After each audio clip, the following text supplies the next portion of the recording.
abrigo del Señor, bajo su sombra morará. Diré al Señor, mi castillo eres tú, aquí quiero vivir. El que habita al abrigo del Señor, bajo su sombra morará. Diré al Señor, mi castillo eres tú, aquí. Bienvenidos hermanos a la meditación del día de hoy. Para mí es un honor, es un gozo, es un privilegio poder compartir con ustedes este tiempo. Y para comenzar les pido por favor que me acompañen iniciando con una oración. Amado Señor, amado Padre, Dios bendito, te damos gracias Señor porque tú eres bueno con nosotros Señor. Te pedimos que nos ayudes a conocerte cada vez más Señor, de mejor manera Padre mío. Gracias por este tiempo de meditación, Señor, en tu palabra. Gracias, Padre, porque, verdad, tú eres nuestra fortaleza, Señor. Y te pedimos, Señor, nos des un corazón alegre y gozoso por tu salvación, mi Dios.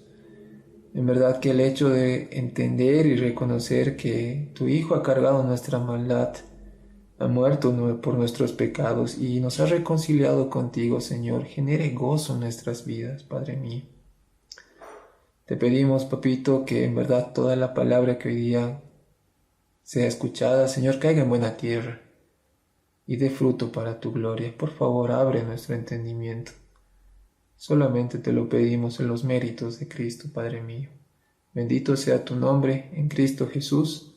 Amén. Muy bien, hermanos. La meditación del día de hoy tiene como título una oración centrada en Dios. Y les invito a que puedan abrir sus Biblias y dirigirnos a la carta de Pablo a los Colosenses en el capítulo 1. La porción que vamos a ver hoy es desde el versículo 9 al 14. Voy a pasar a leérselos en la versión Reina Valera y dice lo siguiente. Por lo cual, también nosotros, desde el día que lo oímos, no cesamos de orar por vosotros y de pedir que seáis llenos del conocimiento de su voluntad, en toda sabiduría e inteligencia espiritual, para que andéis como es digno del Señor, agradándole en todo, llevando fruto en toda buena obra y creciendo en el conocimiento de Dios, fortalecidos con todo poder, conforme a la potencia de su gloria, para toda paciencia y longanimidad, con gozo dando gracias al Padre que nos hizo aptos para participar de la herencia de los santos en luz, el cual nos ha librado de la potestad de las tinieblas y trasladado al reino de su Hijo amado, en quien tenemos redención por su sangre, el perdón de pecados. Para comenzar, quiero hacerles 3 preguntas, hermanos. La primera de ellas es, ¿cómo son nuestras oraciones? La segunda, ¿cómo oramos por nuestros hermanos? Y finalmente, ¿cómo oramos por nosotros mismos? Oramos para conocer a Dios, para ser fortalecidos por su poder y ser agradecidos por su salvación. Quiero darles un poquito de contexto en esta carta a los Colosenses, ¿no? En esta carta vemos lo que Dios ha hecho por nosotros a través de Cristo. Y gracias a esa obra que el Señor ha hecho por nosotros, cómo debemos y ahora podemos vivir nuestras vidas de tal manera que le demos gloria a Dios mientras lo vamos conociendo cada vez más por medio de su palabra. En esta iglesia se había estado metiendo una herejía, una enseñanza que decía lo siguiente, que si bien Cristo es suficiente para ingresar a la vida cristiana, Él no era suficiente para alcanzar la plenitud en esta vida. Tal vez era necesario, estas enseñanzas decían que para alcanzar una plenitud en esta vida cristiana era necesario recurrir tal vez a un mejor entendimiento de la ley judía, tener encuentros angelicales, sobrenaturales, o incluso privarse de ciertas comidas y bebidas y de privarse de ciertos días de fiesta o días de reposo, ¿no? Y Pablo escribe esta carta atacando esa herejía, ¿no? Y prácticamente la escribe desde una cárcel en Roma, en el año 60 después de Cristo, y toca 2 puntos básicamente. La primera es que nuestra vida proviene solo de Dios por medio de Cristo. Y la segunda es que la vida de todo cristiano se va a reflejar en su relación con sus prójimos, con las personas que están a su alrededor, ¿no? Y esto es un resultado de una vida transformada por la gracia de Dios y no por la sabiduría humana. Un ejemplo a esto les puedo dar en lo siguiente. Si bien antes de conocer al Señor, tal vez muchos de nosotros en nuestra mente estaba buscar deleites y placeres en esta tierra. Tal vez en un fin de semana nuestra mente estaba en ver fiestas, en ver la manera de alcanzar placeres, riquezas en esta tierra, ¿verdad? Pero una vez que el Señor hizo su obra en nosotros, Él se reveló en nuestras vidas y nos salvó. Nuestra mente ha sido transformada y renovada. Ahora tal vez nuestras prioridades son las siguientes: un sacrificio, buscar un amor sacrificial, hacia nuestros hermanos, ¿no? Tal vez nuestras prioridades ahora es cómo amar a nuestros hermanos, cómo difundir el evangelio y cómo agradar a Dios, ¿no? Entonces, esos eran básicamente los puntos que Pablo estaba tocando. Y al inicio de la carta nos dice que los que estaban escribiendo esta carta eran Pablo y Timoteo, y se estaba dirigiendo a todos los hermanos en Colosas, ¿no? Y Pablo inicia orando, dando gracias a Dios por toda la obra que el evangelio estaba haciendo en la vida de los colosenses, ¿no? Que constantemente iba creciendo y llevando fruto, a tal punto que era oído en todo el mundo, esta fe, ¿no? Por lo cual también empieza Pablo diciendo lo siguiente en el versículo 9, por lo cual también nosotros, haciendo referencia a Pablo y Timoteo, desde el día que lo oímos, no cesamos de orar por vosotros. Al ver la obra de redención de Dios en la vida de sus hermanos en Colosas, Pablo lo que empieza a hacer es orar, orar y orar y orar, no cesar de orar. Y de pedir lo siguiente, que estos creyentes sean llenos del conocimiento de la voluntad de Dios en toda sabiduría e inteligencia espiritual. Wow. En verdad, lo que Pablo anhelaba por estas vidas era que tengan una relación íntima con el Señor, que puedan conocerlo cada vez más y más a través de las Escrituras, que puedan ir cultivando esta vida íntima con Dios, ¿no?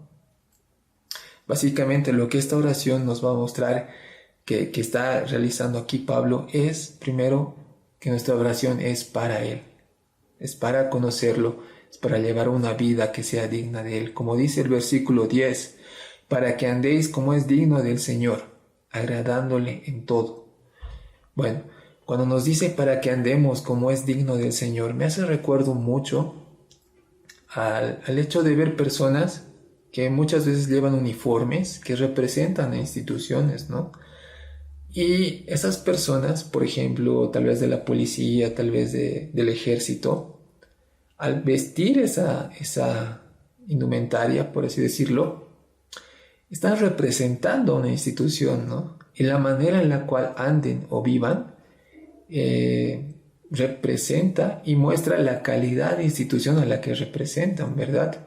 Y es lo mismo básicamente lo que Pablo nos está diciendo aquí. Quiere que nosotros sembremos y cultivemos una relación íntima con Dios para que nuestras vidas reflejen quién es nuestro Dios, cuál es la magnitud de su obra que ha hecho en nosotros, ¿no? Y esta vida digna de Dios, digna del Señor, se ve en 3 puntos, de 3 maneras. La primera de ellas es agradándole en todo.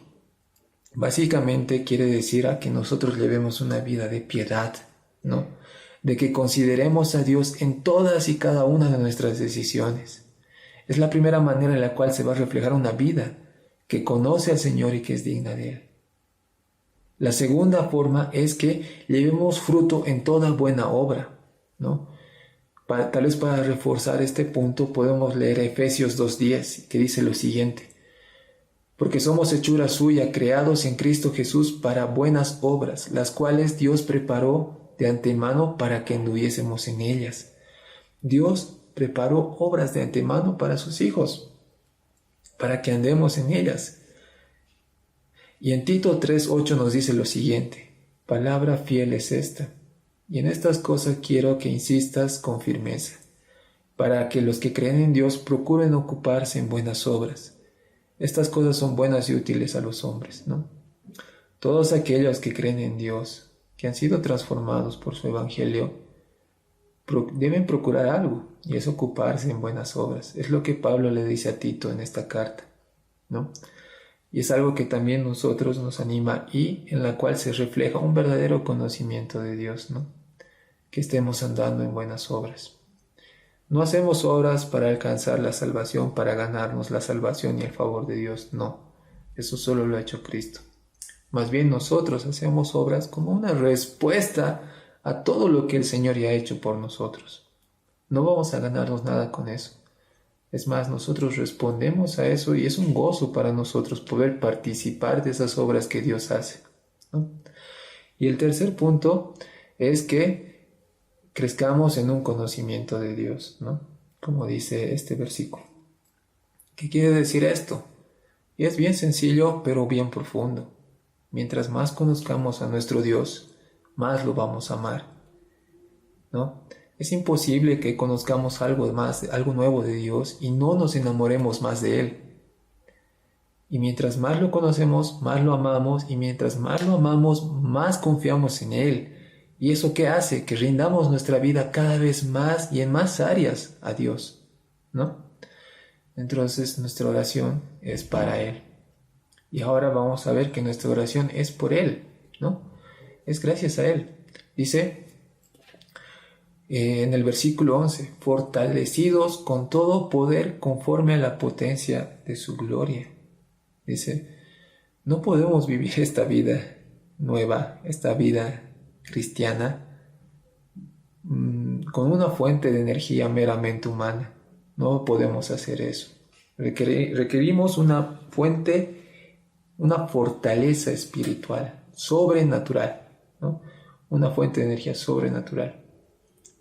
Y esa está en Dios, ¿no? Como dice, conforme a la potencia de su gloria. Es muy interesante que utilice esta palabra de conforme. No dice de la potencia, dice conforme a la potencia de su gloria. ¿Por qué dice conforme? Porque la potencia de Dios es infinita. Y que aquí lo que Pablo quiere es que nosotros seamos fortalecidos en todo poder en base a una fuente, a una potencia infinita de Dios, ¿no? O sea, a una fuente infinita que está en Dios, ¿no? Este es el alcance que tiene esta oración que hace Pablo, ¿no? El equipamiento que aquí pide Pablo de ser fortalecidos es proporcional no solamente a nuestra necesidad, ¿no? Sino también a los recursos que Dios dispone, ¿no?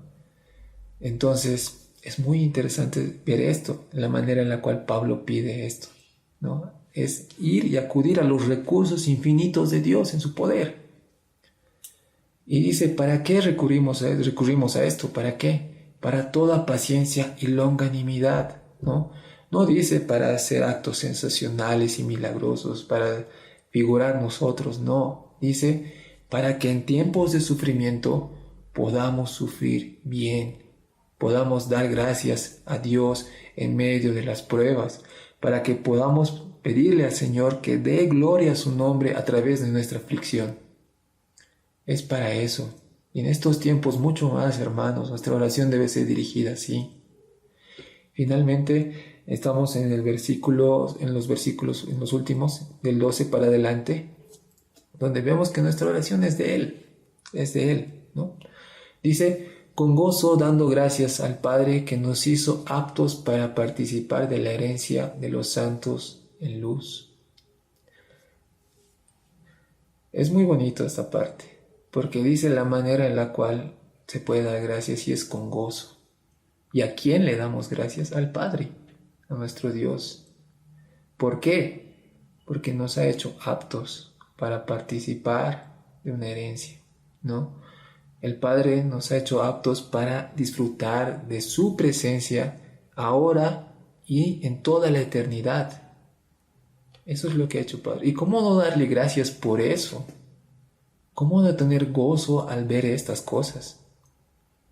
¿Y cómo es que ha hecho esto nuestro Dios? ¿Cómo es que ha hecho esto nuestro Padre? Está en el versículo 13. Dice, primero, el cual nos ha librado de la potestad de las tinieblas y trasladado al reino de su Hijo amado.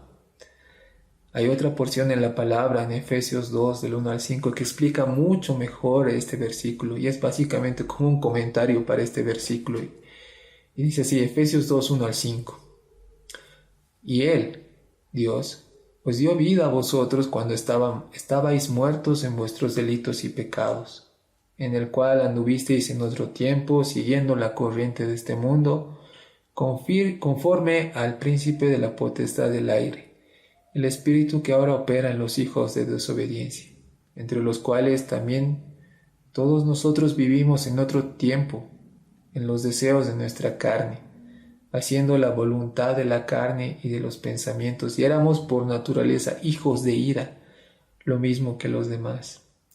Pero Dios, que es rico en misericordia, por su gran amor con que nos amó, aun estando nosotros muertos en pecados, nos dio vida juntamente con Cristo. Por gracia sois salvos. Entonces, en el versículo 14 de este primer capítulo de los Colosenses nos dice lo siguiente: en quien tenemos redención por su sangre, el perdón de pecados, ¿no? Dios nos ha trasladado de las tinieblas al reino de su Hijo amado, a un precio. Éramos esclavos, ¿no? Y todo esclavo, para ser redimido, necesita ser comprado a un precio. Y ese precio ha sido la sangre preciosa de Cristo Jesús, ¿no? Eso es la manera en la cual el Padre nos ha hecho aptos para participar de Él. Y es muy hermoso reconocer esto, y es la manera en la cual cierra Pablo su oración, ¿no?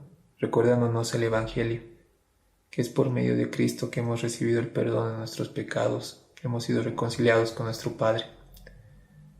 Y es la manera en la cual nosotros deberíamos guiar nuestras oraciones, por nosotros, por nuestros hermanos. Y era lo que el día de hoy quería compartirles, en lo cual quería que meditemos, ¿no? Que nuestra oración sea para conocer a Dios, para ser fortalecidos por su poder y agradecidos por su salvación. Que Dios los bendiga, hermanos.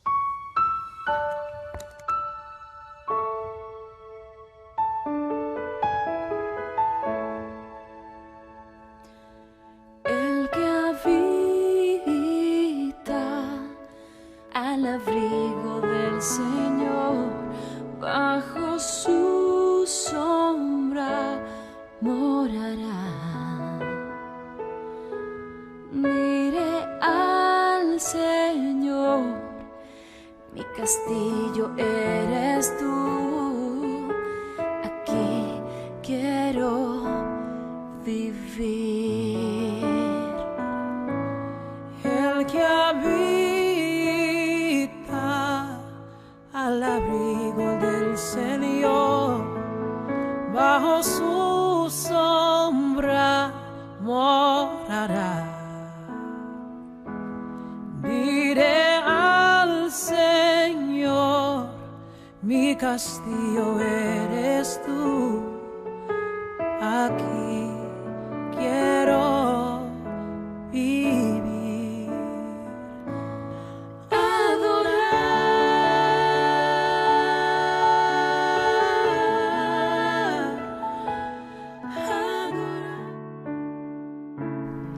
Esperamos que el mensaje de hoy haya sido de bendición para tu vida. Si necesitas consejería o apoyo en oración, por favor no dudes en contactarte. Escríbenos a los siguientes números de WhatsApp. En la Ciudad del Alto, al número 719-05-791. 719-05-791. En la zona central, al número 732-11-354. 732-11-354. En la zona sur al número 656-5973. 656-5973. Que Dios te bendiga.